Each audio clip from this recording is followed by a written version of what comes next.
All right, folks, so what do you do with leftover ribs from the 4th of July?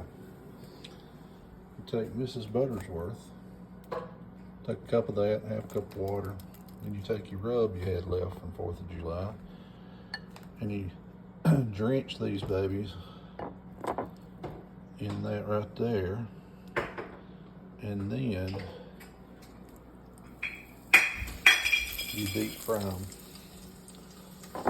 There's a little restaurant over in Columbus, Mississippi called Little Dewey's. They have fried ribs. I ain't gonna say it's the same thing, but they're always good. If I'm over there, I usually stop and get some. But we're gonna fry some ribs.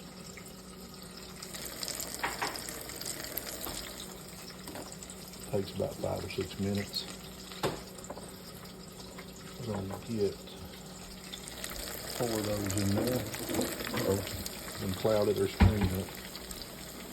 We'll clean the screen off. We'll be right back when this get done. Final product. So just to recap. Mrs. Buttersworth pancake mix, leftover rub. Make this.